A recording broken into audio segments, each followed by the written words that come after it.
A política brasileira e sua história. Trarei para vocês um apanhado geral de alguns acontecimentos e fatos reais que provavelmente não te contaram.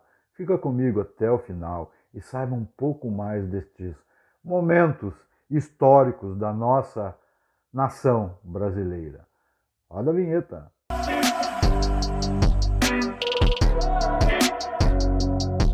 Sejam todos muito bem-vindos ao canal Poesias e Luz. Eu sou o Fábio Rodrigues e nesse vídeo vou fazer uma pequena introdução, um apanhado geral da história da política brasileira lá atrás, no seu início, começando pelo que aprendemos e chamamos de descobrimento. Mas será que está certa esta palavra? Está correto chamar de descobrimento? Bom, vamos ver. Mas antes eu acredito que já merecemos a sua inscrição e o seu joinha legal, pois o fato de estarmos aqui com uma grande pesquisa, checando os fatos com historiadores, creio que já está valendo, né? Então, ativa o sininho aí para te não perder nossa live deste domingo às 20 horas, onde eu, o Wallace Vital e Dílio Domingos vamos fazer um apanhado geral sobre esse assunto, a história da política brasileira. Será correto chamarmos de descobrimento do Brasil quando Pedro Álvares Cabral chegou aqui? Vamos aos fatos. Cristóvão Colombo já tinha navegado até a América anteriormente. Portugal já sabia que existia terras neste lado do Atlântico, pois nessa época Portugal e Espanha dominavam os mares. A história conta que Pedro Álvares Cabral, em uma viagem às Índias, se perdeu e foi parar no Brasil.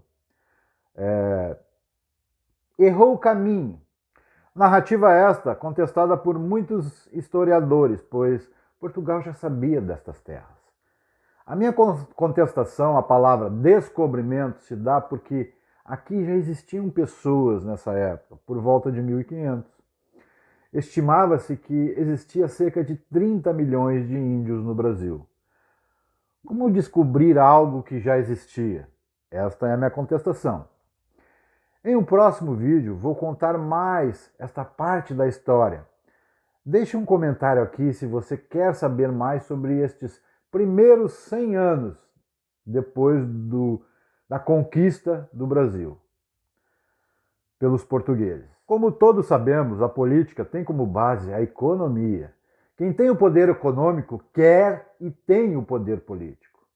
Então vamos adiante. Um pouco antes, com a ação e intermediação da Igreja, foi feito o Tratado de Tordesilhas, que foi um acordo firmado entre Portugal e Espanha em 1494, que dividiu o mundo entre os dois reinos ibéricos. Esse tratado definiu os limites de exploração entre portugueses e espanhóis na América do Sul. As terras descobertas a oeste pertenciam à Espanha e as descobertas a leste pertenciam a Portugal. Então, com isso, tínhamos uma divisão no Brasil, dentro do que conhecemos hoje. Vamos a mais um salto na história política.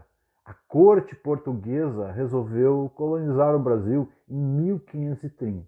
Martim Afonso de Souza chegou ao Brasil em 1532, fundou a primeira cidade brasileira, São Vicente. Porém, a corte portuguesa estava sem recursos para dar suporte a esta colonização.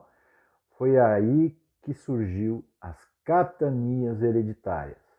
Foram divididos faixas de terra em 13 pedaços. A ideia era o dono da capitania cuidar, proteger, povoar e gerar lucro à corte portuguesa.